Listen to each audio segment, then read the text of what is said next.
Shirdon Kurundwad road लगत असलेल्या सुवर्णा कोरे यांच्या घरात अज्ञात चोरट्यांनी घरफोडी करून सुमारे 1 लाख रुपयांची रोकड, 1 तोळ्याची सोन्याची चेन तसेच पितळी भांडी चोरून नेल्याची घटना उघडकीस आली आहे।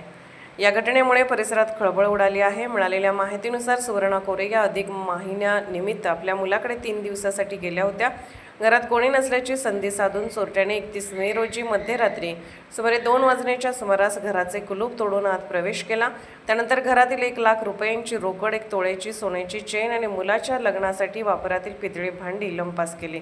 दरम्यान चोरी करणाऱ्या 2 संशयित व्यक्तीचे फुटेज शेजारील परिसरातील सीसीटीव्ही कॅमेऱ्यात कैद झाले असून पोलिसांकडून त्यांच्या आधारे तपास सुरू करण्यात आला आहे। सुवर्णा कोरे या घरी परतल्यानंतर घराचे कुलूप तुटलेले दिसून आले।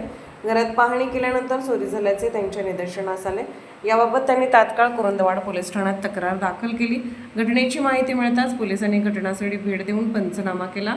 तसेच डॉग स्क्वॉडच्या सहाय्याने चोरट्याचा शोध घेण्याची मोहीम सुरू करण्यात आली असून पुढील तपास कुरुंदवाड पोलिसांकडून सुरू आहे। सतर्क लाईव्ह न्यूजसाठी प्रतिनिधी हैदर अली मुजावर, शिरडोन।